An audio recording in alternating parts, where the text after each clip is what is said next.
Hello les petits grains, alors aujourd'hui c'est une recette zéro déchet. C'est un peu moins glam que du chocolat fondu sur une poire, Belle Hélène par exemple, mais je trouve que c'est des recettes indispensables à avoir en tête. Quand on achète du pain chez son artisan boulanger, qui passe beaucoup de temps à le réaliser, c'est vraiment dommage de gaspiller. Alors qu'on peut faire vraiment d'excellentes recettes avec. Je fais un petit clin d'œil au fabuleux pain au levain, donc vraiment de la Michel Lulu qui sont extraordinaires. Et c'est vrai qu'en fait, d'avoir du pain au levain, ce qui est bien, c'est que ça dégrade le gluten. Donc du coup, pour ceux qui ne gèrent pas très bien, c'est vrai que c'est parfait. Et puis un côté nutritif aussi.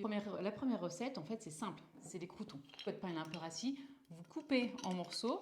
Voilà, tout simplement. Et ces croûtons-là, ils vont permettre d'agrémenter vos soupes. Il suffit de les passer dans l'huile d'olive avec un peu de persil, un peu d'ail. Et là, vraiment, c'est si vous les posez après en topping sur une soupe ou un velouté. Vous pouvez faire exactement la même chose avec de l'huile d'olive, de l'ail et les mettre dans une salade. Une salade de céleri avec des lardons revenus. C'est vraiment extraordinaire et ça vous fait une salade de céleri un peu plus sexy. Je vous l'ai montré cette semaine. Vous avez la réalisation de la chapelure. La chapelure, il suffit d'avoir un bon blender, le Thermomix, vous mixez du pain et vous avez en fait cette chapelure qui va vous servir aussi bien sur les gratins que sur les légumes farcis. En fait, la même chapelure, sauf que celle-ci, elle est verte, elle a vraiment une couleur sublime. Je l'ai mis sur les champignons farcis cette semaine. J'ai fait des nuggets de poisson, vous les retrouverez dans mes derniers posts. C'est de la finger food, mais vraiment apérodinatoire, c'est parfait, les enfants vont adorer aussi. Je l'ai mis aussi sur des veloutés. Vous avez une odeur de persil et d'ail, vous mixez avec le pain rassis, vous avez une super chapelure. Donc celle-ci, par contre, je la conserve dans le frigo. Donc le pain rassis, vous pouvez l'utiliser dans les soupes, alors souvent froides, gazpacho. Il y a la soupe d'amande aussi espagnole. Souvent les soupes espagnoles, elles demandent du pain rassis. Vous pouvez utiliser aussi quand vous faites votre tarame maison. Vous pouvez faire donc des tartines. Des tartines, vous les mettez un peu de sauce tomate au four, voilà, le soir avec un peu de fromage, un peu de jambon. Tout le monde va adorer, des petits légumes par-dessus. C'est complet.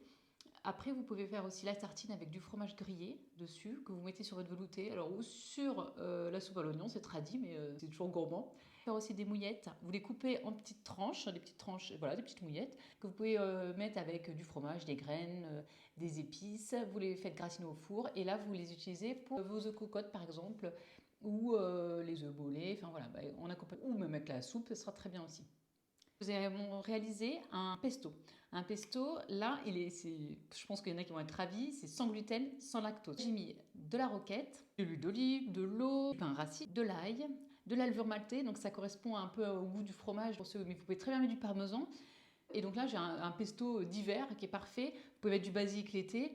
Moi, voilà, je trouve que c'est avec la roquette, franchement, ça donne beaucoup de goût et vous pouvez l'utiliser comme un pesto traditionnel. Mais vous pouvez prendre aussi vos croûtons que vous mettez dans une marinade à base de beurre de cacahuète, de sauce soja. Et vous les piquez sur des pics à brochettes avec d'autres légumes. Faire rôtir au four, c'est à tester.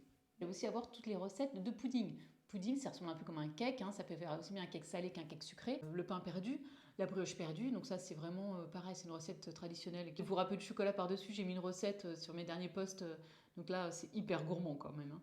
Ce pain rassis, vous pouvez aussi très bien l'utiliser à la place de la farine pour utiliser des pancakes, pour faire aussi des crèmes dessert. Vous savez, on met toujours un peu de maïzena, donc vous pouvez très bien aussi mettre cette chapelure en fait, hein. Tout simple aussi, vous pouvez très bien prendre votre pain rassis, faire des petites tranches, les faire sécher au four et là les garder comme des biscottes pour le matin. Donc là, voilà, pareil, vous achetez plus de biscottes.